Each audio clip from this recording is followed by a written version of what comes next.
राजुद्दीन गादरी साहब, हम 80वां स्वतंत्रता दिवस मनाने जा रहे हैं। इस मौके पर क्या संदेश देना चाहेंगे? देखिए, 80वां स्वतंत्रता दिवस तो है, लेकिन आज भी हम स्वतंत्र नहीं हैं। आज हम आज़ाद होते हुए भी आज़ाद नहीं हैं। देश की जनता भूखी है, तो हम कैसे आज़ाद हो सकते हैं? आज बेरोजगारी अथाह हो गई है, महंगाई चरम सीमा पर है, चंदे के नाम पर चोरी हो रही है, आस्था के नाम पर मंदिरों से दान दक्षिणा गायब हो रहे हैं, करोड़ों अरबों रुपए गायब हो रहे हैं। पुलिस प्रशासन को जो काम करना चाहिए वो काम नहीं हो पा रहा है, व्यवस्था को जो काम करना चाहिए वो नहीं हो पा रहा है। आज हम आज़ाद होते हुए कॉलेजियम सिस्टम चला आ रहा है, न्याय नहीं मिल रहा है लोगों को, न्यायपालिका का कोई औचित्य नहीं रहा गया है। वो बच्चों को, हमारे जो आने वाली नस्लें हैं उनको कोकरोच और दीमक और क्या क्या कह देते हैं, यानी कीड़े मकोड़े समझते हैं। अफसोस की बात है, तो हम आज़ाद कहाँ हैं भाई? आज हम अपने आने वाली नस्लों के लिए क्या कह सकते हैं? आज भी वही मुद्दा आता है।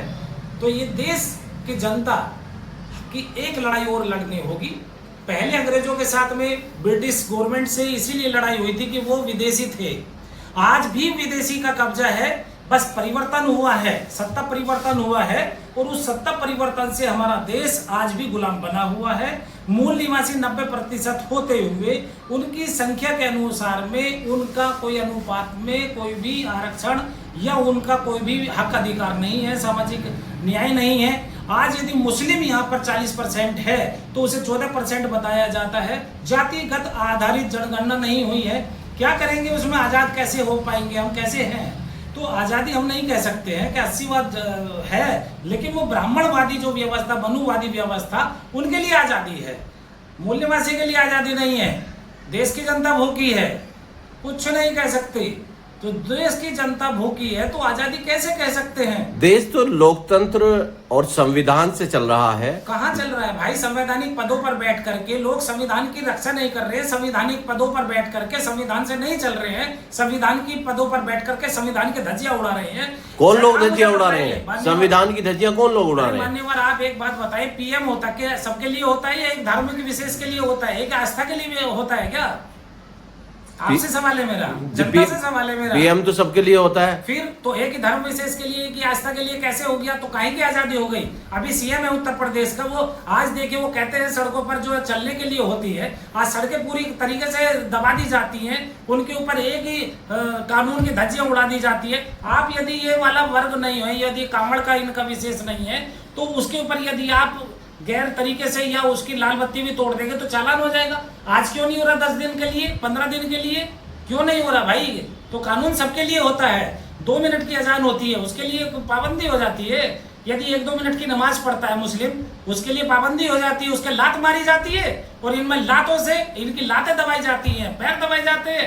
क्योंकि ये पाखंडवाद की ओर ले जा रहे हैं, अंधविश्वास के ओर। आज नशेड़ी बनाया जा रहा है हमारे बच्चों को भाई। शैक्षणिक और वैज्ञानिक दृष्टिकोण कहाँ है बताइए? संविधान मेरे पास में रखा हुआ है भाई। संविधान में article 1, India that is Bharat, we the people. आप पढ़ेंगे ना तो पता चलेगी, वी द पीपल पढ़ें, पता चलेगा हम भारत के लोग, हम भारत के लोग हैं। क्या है इसमें बताइए? सबके लिए हक अधिकार है ना? कोई भी जाति धर्म का विशेष का कोई होगा क्या? ऐसा कुछ नहीं है। संविधान सभी के लिए है। संविधान से कौन सा देश चल रहा है? आपसे पूछना चाहता हूँ, जनता से पूछना चाहता हूँ। तो इसीलिए एक लड़ाई और लड़नी होगी मूल निवासी बनाम विदेशी की। और ये Bharat, India that is Bharat है, नॉट हिंदुस्तान। जो हिंदुस्तान कहते हैं वो षड्यंत्रकारी हमारे देश के नालायक लोग हैं, गधे लोग हैं, मूर्ख लोग हैं। उसे बचना होगा, बचाना होगा अपने देश को। यदि अपने हक अधिकारों की लड़ाई लड़नी है, आइए बहुजनों के साथ। बहुजनों की कौन है? बहुसंख्यक लोग। ये नहीं है कि केवल दलित लोग होते हैं बहुजन। बहुजन होता है 90% के जो मूल निवासी लोग हैं, सब बहुजन होते हैं। चाहे वो सिख हो, ईसाई हो, बौद्ध हो, लिंगायत हो, आदिवासी हो, है अनुसूचित जाति हो, अनुसूचित जनजाति हो, जो यहाँ का ब्लड से, डीएनए से मूल निवासी है, तो वो उनके लिए आज़ादी की लड़ाई लड़नी होगी। ये मेरा संविधान, हम इसे बांध के रखे हुए, लेकिन हमारे लिए, उनके लिए ये जला दी गई। आजाद होते हुए संविधान जला दिया उन लोगों ने। उन्होंने जो एक संस्था है वो रजिस्टर्ड नहीं है आज तक। उन्होंने अपने यहाँ किस पे, जो उनका कार्यालय मुख्यालय, उसके ऊपर तिरंगा ही नहीं लहराया। भाई साहब क्या बात करते हो आप? बेकार की बात है कि हम आज़ाद हो गए हैं, आज़ाद नहीं हुए हैं। आज़ाद तब होते हैं जब हम सबके हक अधिकार बराबर मिलते हैं। देखिए लेटरल एंट्री, कॉलेजियम सिस्टम, वो EWS, ये है आरक्षण भाई। आज ये कहते हैं आरक्षण हटाओ, हाँ हटा दो ना, इन्हें हटाओ, पहले बंद कर दो। 80% के जो लोग नहीं है, 3% के लोग 80% पे काबिज है। अफसोस की बात है। 100% का हम लोग आरक्षण देंगे, ये मैं गारंटी देता हूँ, लिखित में देंगे 100% का। 100 रुपए के स्टाम्प पेपर पे बहुजन मुक्ति पार्टी लिख करके देगी, सबके हक अधिकार दिए जाएंगे, न्याय मिलेगी, शिक्षा फ्री देंगे, जो बिजली है उसको फ्री कर देंगे हम लोग 200 यूनिट तक, गरीब आदमी सब लेगा। जो भारत का मूल निवासी गरीब है, जो अमीर है वो 10% का लोग है, वो अमीर होता जा रहा है। आज ये सरकार जो है, जो चल रही है वर्तमान में, जो अमीर लोग हैं उनको अमीर बनाने में लगी हुई है। जो भारत की जनता उसको कहती है हम तुम्हें अनाज नहीं दे रहे क्या? अनाज कौन दे रहा भाई? ये तो सरकार का दायित्व होता है। मैं कहता हूं कि आने वाले टाइम पे हम 7,500 रुपए एक घर को चलाने के लिए हम देंगे बहुजन मुक्ति पार्टी से, कि उनका घर आराम से चलेगा। जितने बेरोजगार है 100% गारंटी देते हैं कि उनको हम लोग बेरोजगारी खत्म कर देंगे। ये होता है काम करने का तरीका। आज मजलूम बस्तियों में जाइए, ये मेरठ की जाकिर कॉलोनी में जाइए, नल वाला रास्ता देखिए, आज तक नहीं बन रहा। समर गार्डन देखिए, आज तक नहीं बन रहा। 160 फीटा रोड होते हुए वो नहीं बन रहा है। नाली, गाड़ी, किचड़ पिचड़, संक्रामक रोग फैल रहे हैं। अफसोस की बात है, हम लोग मजलूम बस्तियों में आज तक भी नहीं देख रहे हैं। शास्त्री नगर को एक तोड़ा जा रहा है, लेकिन उससे पहले और अलग जो डेवलप करा जा रहा है भाई साहब, ये नहीं, अफसोस की बात है। क्योंकि यहाँ पर जो एक बेगम ब्रिज था, वहाँ की मार्केट बहुत चलती थी, वहाँ के वैश्य बनिया जो बहुत पैसा देते थे, और आज इस वाली चल दिया तो सुप्रीम कोर्ट ने ऑर्डर कर दिया। अरे इसी जो शास्त्री नगर की मार्केट है, नाच गाने होते थे मुस्लिमों के घर बुलडोजर होने पे, लड्डू बांटे जाते थे, मिठाई बांटी जाती थी, शहनाइयां बजती थी भाई। कौन सा देश है? कौन से हमारे देश के हैं ये लोग? यदि एक देश के ऊपर, एक जनता के ऊपर, एक धर्म विशेष के ऊपर बुलडोजर चलता है तो तुम्हारे घर में लड्डू बटेंगे, शहनाइयां बजेगी?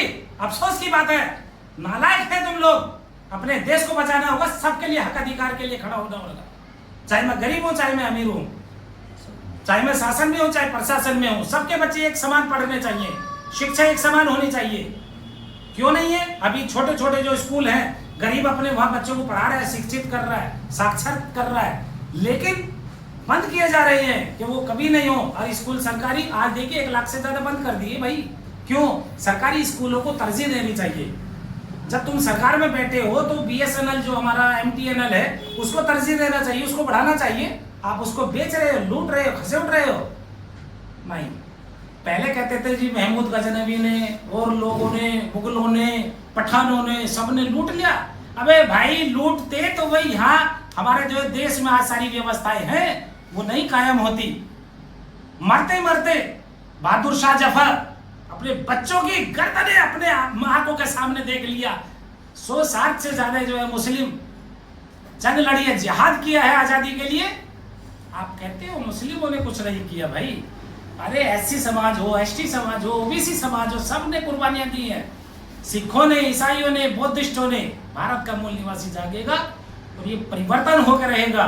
व्यवस्था जो खराब है इसको हमें आप गांठ बांध लें कि हमें ये व्यवस्था परिवर्तन करना है, तब जाकर के हम लोग आगे बढ़ पाएंगे। अपने देश की आज़ादी हम बतलाएंगे जब बहुजन मुक्ति पार्टी का आप साथ सहयोग देंगे।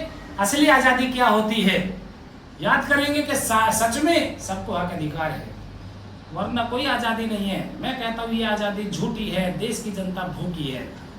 बिल्कुल बंद कर दो ये, तुम्हारे बस की सरकार नहीं चलानी है। तुम्हें एक बलात्कार हो जाता है गुजरात में, महिला मुस्लिम होती, मुस्लिमों को धर कटर काट दिया जाता है, एक वर्ग विशेष के लोग खुश हो जाते हैं। काहे की आज़ादी रह गई भाई?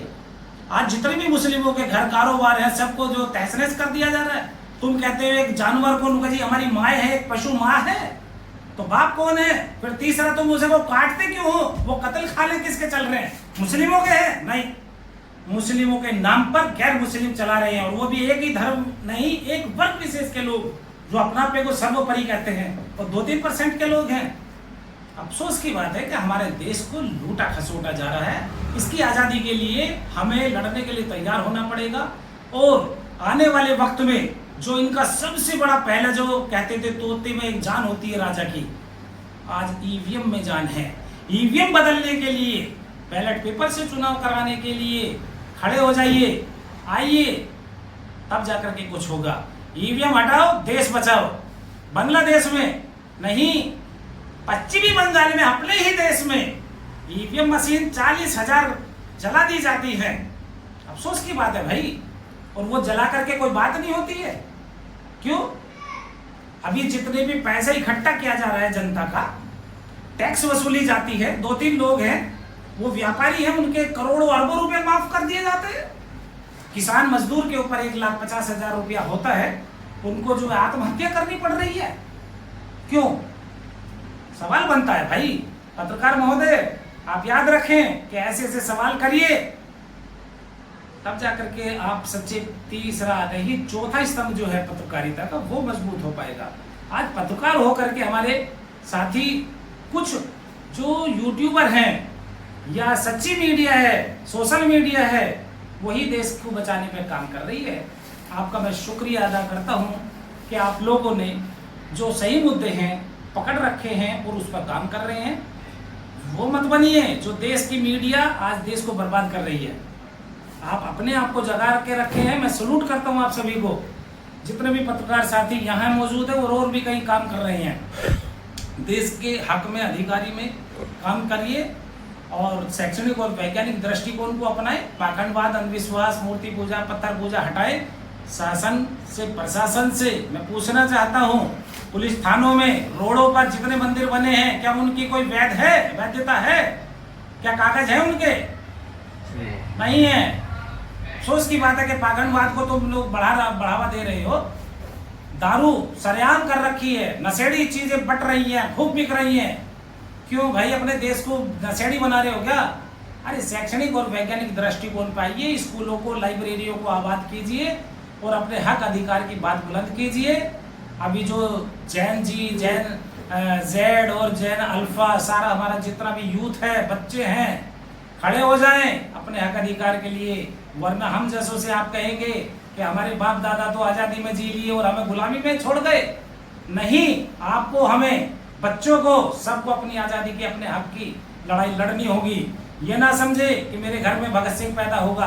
आपको भगत सिंह खुद बनना होगा, अशफाकुल्लाह खान खुद बनना होगा, तब जाकर के हमारा देश आजाद होगा।